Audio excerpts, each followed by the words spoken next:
Hi, good afternoon, everybody, and thank you for tuning in on this Thursday. What? Wait a minute.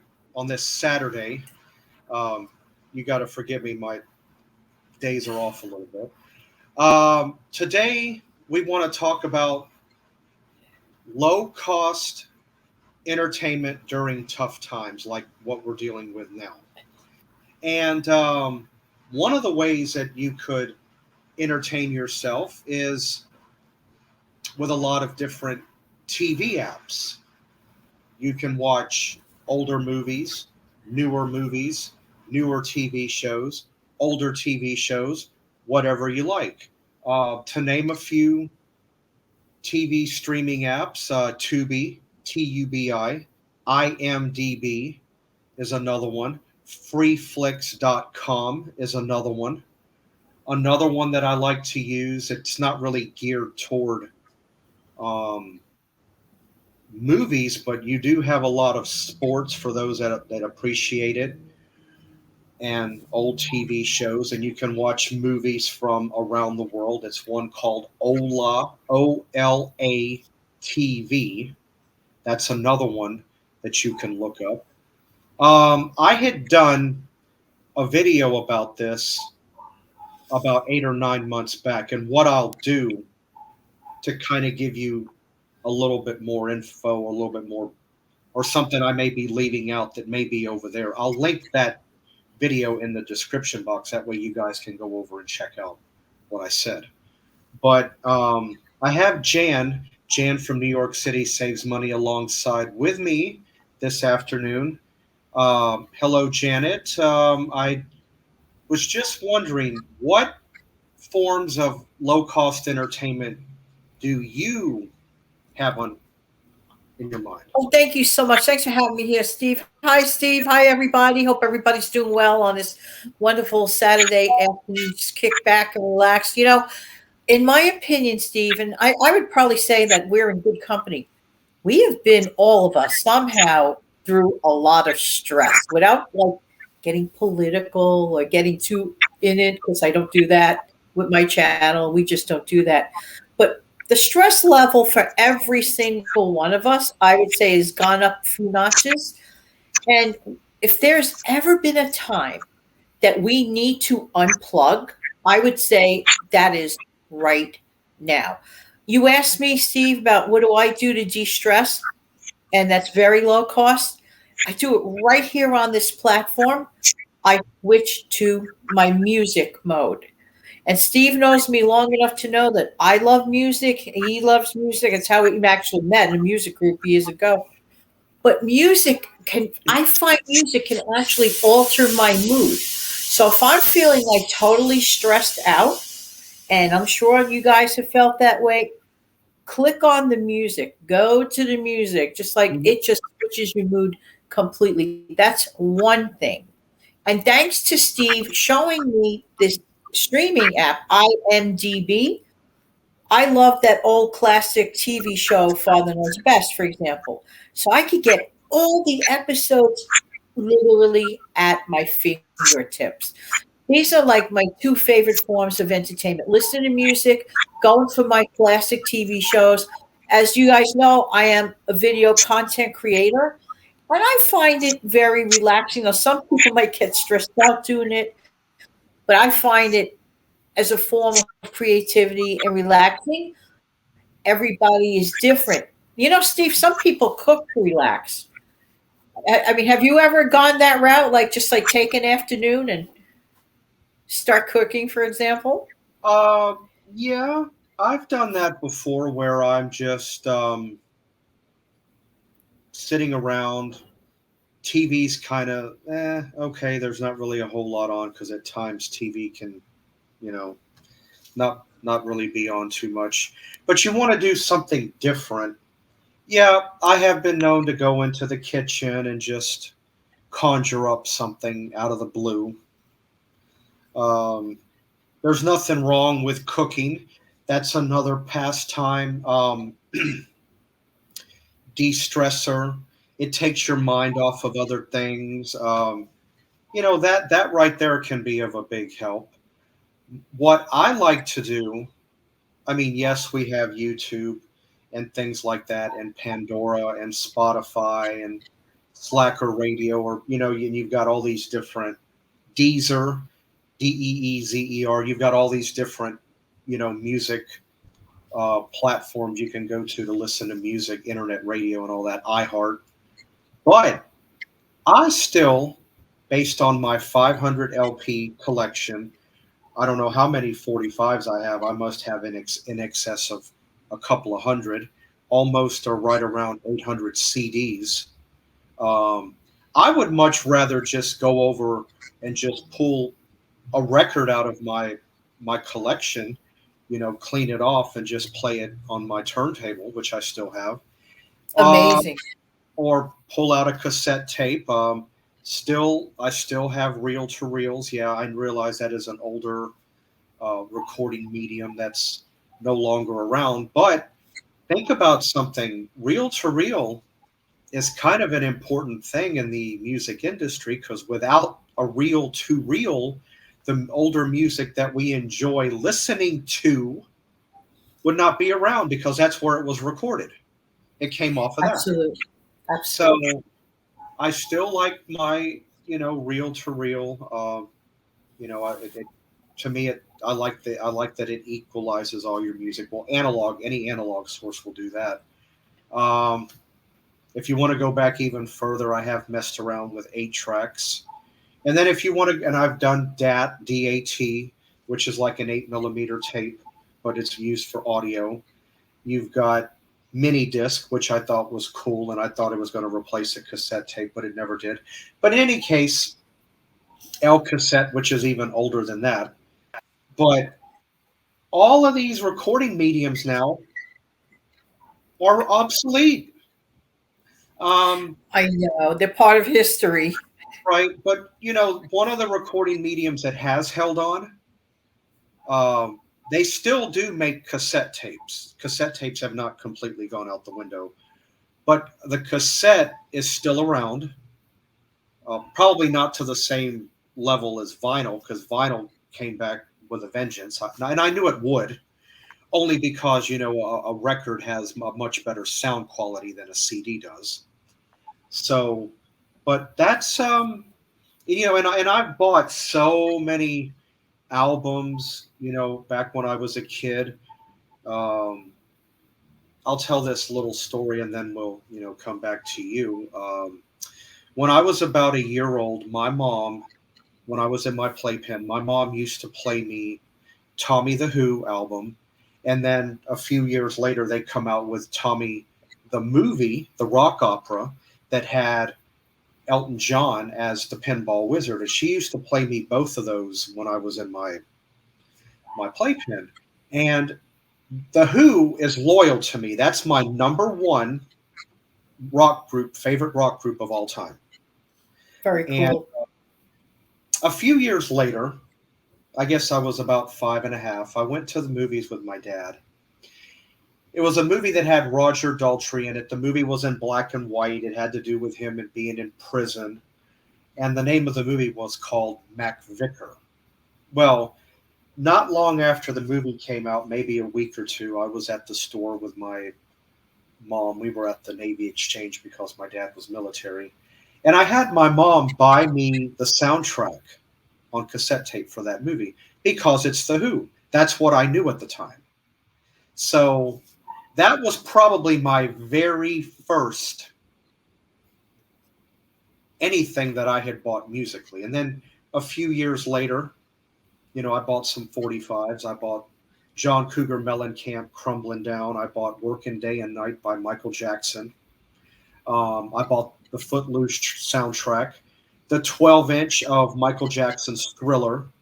And then about a year or so after that, then it just all came in stages, ZZ Top, Motley Crue, Roger Daltrey again, just a whole bunch of different albums. And then I got into CDs in 1986 when I turned 12, and then I started buying Prince and David Lee Roth and Oingo Boingo and Starship and all these different the Beastie Boys. Yeah, I'm calling out 80s music, right? Because, that was the decade in which, I grew up listening to music, as a child, preteen, teenager.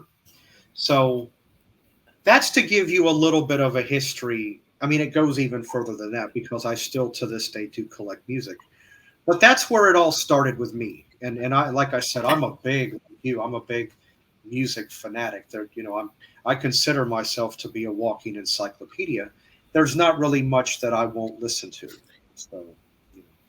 It's really true, Steve. You are a walking encyclopedia of music. There's absolutely no dispute on that. I can personally attest to that. I Mhm. just want to mention something that you and I just happen to talk about, like on our own, like in a private conversation. How the art of conversation, like this is another form of entertainment that is somewhat gone away. And we would talk about like actual like people interacting, sitting down. And you know what it occurred to me, Steve, for people on low budgets, if you can't afford it, I mean, it costs money to have people over for dinner. It costs a lot less money to have somebody over for lunch or for brunch, but it costs a fraction to have somebody over for a cup of coffee in the afternoon, like middle of the afternoon. Yeah, Even if you bake cake, or that person, many times the person comes over with something. All you have to do is put up a pot of coffee. yeah, and I will say this: we all have cell phones, and yes, it can be a form of entertainment. But one thing I do hold as an old-fashioned value, if I have guests over, family over, Thanksgiving, Christmas, if we're at the dinner table having dinner like an old-fashioned family, like you had on the Waltons or say the TV show Blue Bloods, I'm really bad about a cell phone being at the table. I would much rather leave the cell phone away from the dinner table, come and eat. Let's conversate. Let's have an old fashioned chat. Let's catch up. It could be family you haven't seen in 3, 4, 5, 10 years because, with what's been going on, the pandemic and the COVID and, people being apart. And, but after you've eaten and, we've had our togetherness, our gathering, and you're away from the table and you're sitting down in the living room or whatnot, by all means you could use your cell phone, but not at the table itself. I would much rather just let that be our time. 100% agree. There is something to be said. I've literally attended a couple of situations where, oh wow, I'm so happy we're like here together in the same room, and yet I see people's noses buried in their device. I'm like, time and place. In my opinion, that was not the time or the place. No, it's not. And and I do consider myself to be an old soul. I still like to do things the old fashioned way. I still, whenever I go to my credit unions to make a transaction, deposit, withdrawal, cash a check, or whatever the case may be, I like to go up to a teller a lot of the Yes. time. I mean, don't get me wrong, I don't mind going to an ATM. I do like the convenience. But if I'm going to do like, I would say 80% of my transactions, I would rather it be a face to face. I'm so old school about things like that. I really am. I can't say I disagree on that. I kind of sort of agree on that. Yeah, there's something to be said. Mhm. Even And though, no, I'm go ahead. sorry, good. No, Oh, no, me? that's okay. Me? Yes. All right. I was just going to throw this in right here, just this little bit. Even though, you being a teacher, you taught school when I was in elementary school, like you used to always say, my generation, the Gen X's, we had one foot in the newer and one foot in the older, and I'll attest to that. I do like a lot of the older ways of doing things. Don't get me wrong, I also like the modern conveniences of doing things. I like the ATM. I like the fact that if I want to pay a bill online or a transaction online, I have that convenience if I want to use it. It's there. So I'll definitely go along with what you said. I consider myself to be one in the old, one in the new. I'm probably more in the old rather than in the newer. But I'll go along with that. Absolutely. And it really is a fortunate place to be able to be in both, in my honest opinion. Hmm. I just want to mention something. So, if you can't have let's say that one of your close friends does not live, let's say, around the corner, a couple miles away, then the very next best thing to do is take advantage of your video chat. Steve, I know Yeah. some people, and I don't understand this. They have devices. They may get on that other platform that begins with letter F. They'll write posts. They don't know how to share a post, and they still won't use Messenger, and they still won't use video chat. I'm like, you are throwing away such an. I literally mean this. It just breaks my heart. But for those who are not fearful of tapping that little camera, it's a wonderful way to visit. I visited some of you guys, some of my subscribers I've done it with. And then we became friends. Okay. So, Yeah. I can't say to do that with everyone, but it is a wonderful form of entertainment. Well, It that costs is you nothing. well, video chats definitely put people in touch where you can actually visit physically see them. It's not exactly the same as being in their home or wherever at that time, but it's the next best thing because you're looking at them in real time in clarity. You know, I've got a person that I talk to, a really good friend of mine. We've almost became we look at each other as almost like a brother type thing. Of course, I'm the older role model in that respect, but he's he's in the United States, and we video chat all the time. I video chat with you. That's Oh that's yeah, every once in a while, right, Steve? yeah, well, a little more often than not, but um, the only person I knew about when I originally started talking to people face to face online, it originally started out with my sister, and all I knew was FaceTime. That's all I knew Right. at the beginning. I didn't know about Facebook Messenger. Tap on the little phone icon, and you're making like a phone call. I didn't know about the video icon. You tap on that, and you turn on your camera, and you're looking at the person. That came later. Amazing. Amazing. Right, it did come later. So you see, I mean, talk about entertainment. Okay, so sometimes we can't afford to get to X number state.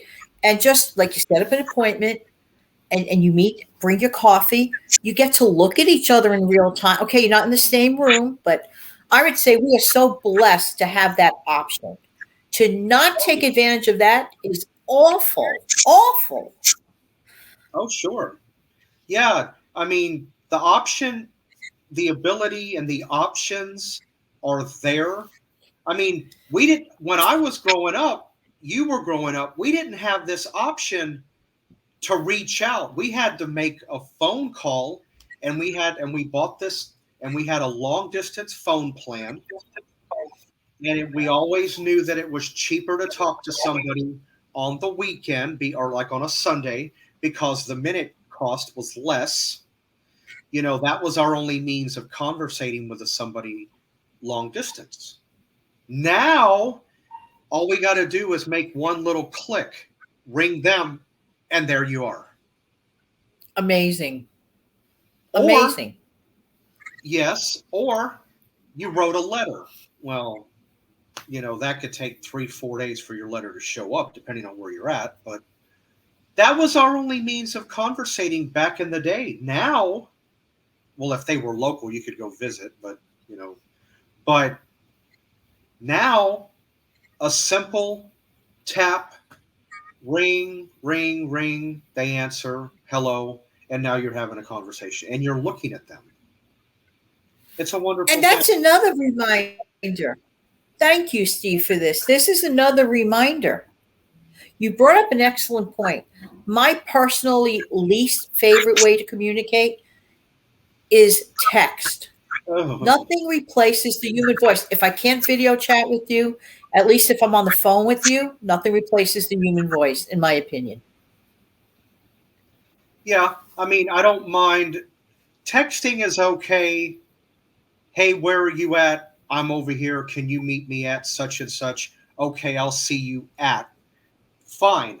That type of texting I'm okay with. But if you're going to write me a lengthy conversation, a full paragraph, I, I would much rather we just audio call, video chat me, and just tell it to me.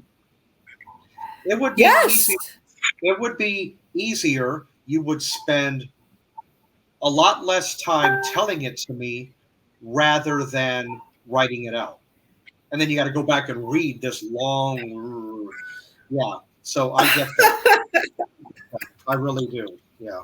So So the options are out there, guys. I mean, you just let Steve know, and I'm curious to know too. Let Steve know what your favorite form of low cost or free entertainment is. That would be great. I would love to hear some feedback, comments. Maybe some of the things that we talked about here we share in common. I mean, I would just love to just, you know, um, I'm sure I could think of a few other things that you could do to, that doesn't We'll pick cost. this up at another juncture. There's like just so much, and we could leave that if you'd like to for another show in the future. That's fine. I could do that. Okay. Um, well, Jan, I thank you for, coming on and we, Oh, I love talk. stopping by here on a Saturday afternoon, Steve, because I love your folks. You have, by the way, I just want to say something, Steve, if you don't mind. You have a wonderful, wonderful community. Your I- folks are really, really quite nice. I just have to say it. And I have a Yeah. nice community too. Oh, sure. Yeah. Yeah, you do. We both have nice people, subscribers. And, I appreciate all of them. I really do. And again, I also enjoy being a guest on your channel as well. I mean, anytime you ever want, me to be there for And a second. actually, thank you for the reminder. On Sunday, which is the day after this show airs, the following day after this show airs, Steve is actually on my Sunday afternoon chat. So you get more of us again tomorrow afternoon. Mhm. Yeah, so Saturday when this airs at 1:30 and then Sunday at 2 p.m., you get a double That's shot it. of the two of us. I'll be over there. So Don't all forget right. to smash the like button on Steve's channel. We appreciate it. Yes, absolutely. All right, Janet. Good to have you aboard. And like I said, I'll see you guys. Thank you. You're welcome. I will see you guys on Recipe Tuesday at 6 a.m. I've got a nice recipe in store for you guys that I think you'll like. Anyway, hope you all have a good day. Enjoy the rest of your Saturday. And I'll see you on Tuesday. Bye for now. Bye.